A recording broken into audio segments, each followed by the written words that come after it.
करे। तो आज पुत्रदा की कथा इस प्रकार है।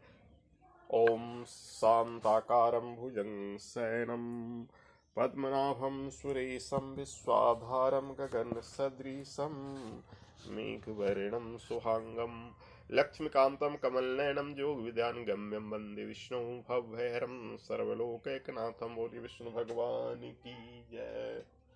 भगवान श्री कृष्ण द्वारा अब तक कहे गए वृतांत को सुनने के बाद धर्मराज युधिष्ठिर ने आगे पूछा, हे गोविंद, अब कृपा करके बतलाइए कि पौष शुक्ला एकादशी का क्या नाम है, इसके व्रत की विधि क्या है और कौन से देवता की पूजा की जाती है। भगवान श्री कृष्ण ने उत्तर दिया, हे राजन, इस एकादशी का नाम पुत्रदा एकादशी है।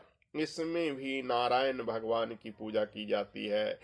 इस चर और अचर संसार में पुत्रदा एकादशी के व्रत के समान कोई और दूसरा व्रत नहीं है। इसके पुण्य से मनुष्य तपस्वी, विद्वान और लक्ष्मीवान होता है। इसकी मैं एक कथा सुनाता हूँ, तुम ध्यान पूर्वक सुनो। भद्रावती नगरी में सुकेतुमान नाम का एक राजा राज्य करता था। उसके कोई पुत्र नहीं थी। उसके स्त्री का नाम सैव्या था। वह संतानहीन होने के कारण सदैव चिंतित रहा करती थी। पुत्रहीन राजा के पिता रो रो कर पिंड लेते थे और सोचा करते थे कि इसके बाद हमको कौन पिंड देगा। राजा पुत्र न होने के कारण हर एक समय दुखी रहता था और उसे बंधु बांधव, धन, हाथी, घोड़े, राज तथा वैभव आदि सभी अर्थहीन प्रतीत होते थे। राजा सदैव यही विचार करता था कि मेरे मरने के बाद मुझको कौन पिंडदान करेगा। बिना पुत्र के पितरों और देवताओं का ऋण कैसे चुकेगा। जिस घर में पुत्र न हो उसमें सदैव अंधेरा रहता है, इसलिए मुझे पुत्र की उत्पत्ति के लिए प्रयत्न करना चाहिए। जिस मनुष्य ने पुत्र का मुख देखा है वह धन्य है। उसको इस लोक में यश और परलोक में शांति मिलती है, अर्थात उसके दोनों लोक सुधर जाते हैं। पूर्व जन्म के कर्म से ही इस जन्म में पुत्र धन आदि की प्राप्ति होती है। राजा इसी प्रकार रात दिन सोचा करता था और चिंतित रहता था।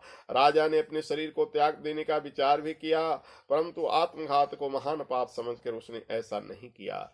एक दिन राजा अपने घोड़े पर चढ़कर वन को चल दिया और पक्षियों एवं वृक्षों को देखने लगा। उसने देखा कि वन में मृग, व्याघ्र, सुअर, सिंह, बंदर आदि अपने बच्चों के साथ भ्रमण कर रहे हैं। हाथी अपने बच्चों और हथिनियों के साथ घूम रहे हैं। वन में कहीं गीदड़ अपने कर्कश स्वर में बोल रहे हैं, कहीं उल्लू चीख रहे हैं। वन के इन दृश्यों को देखकर राजा को अपने पुत्रहीन होने का दुख और अधिक पीड़ा देने लगा। इसी उदासी और सोच विचार में दोपहर हो गई। वह विचारने लगा कि मैंने कई यज्ञ किए, ब्राह्मणों को सुंदर भोजन तथा दान देकर तृप्त किया, फिर भी वह दुख मुझे क्यों प्राप्त हुआ। प्यास के मारे अत्यंत दुखी राजा पानी की तलाश में इधर उधर फिरने लगा। थोड़ी दूर पर राजा ने एक सरोवर देखा। उस सरोवर में कमल खिल रहे थे तथा सारस, हंस, मगरमच्छ आदि विहार कर रहे थे। सरोवर के चारों तरफ मुनियों के आश्रम थे। उस समय राजा के दाहिने अंग फड़कने लगे। राजा शुभ सगुन समझकर घोड़े से उतरकर मुनियों को दंडवत करके उनके सामने बैठ गया। राजा को देखकर मुनियों ने कहा, हे राजन, हम तुमसे अत्यंत प्रसन्न हैं। तुम इस जगह पर कैसे आए हो सो कहो। इस पर राजा ने मुनियों से उनके परिचय पूछा और फिर अपनी व्यथा कही। मुनि बोले, हे राजन, पुत्र की इच्छा करने वाले को उत्तम संतान देने वाली पुत्रदा एकादशी है। हम लोग विश्वदेव हैं और इस सरोवर पर स्नान करने आए हैं। इस पर राजा बोला, हे मुनीश्वर, यदि आप मुझ पर प्रसन्न हो तो एक पुत्र का वरदान दीजिए। मुनि बोले, हे राजन, आज पुत्रदा एकादशी है, आप इसका व्रत कीजिए। भगवान की कृपा से आपको अवश्य पुत्र होगा। मुनि के वचनों के अनुसार राजा ने उस दिन वही एकादशी का व्रत किया। वहीं द्वादशी को उसने व्रत का पारायण किया और मुनियों को प्रणाम करके अपने महल को वापस चला गया। उसी मास रानी ने गर्भ धारण किया और 9 माह के पश्चात उसके एक उत्तम पुत्र पैदा हुआ, जो बड़ा होकर अत्यंत वीर, यशस्वी और प्रजापालक चक्रवर्ती सम्राट बना।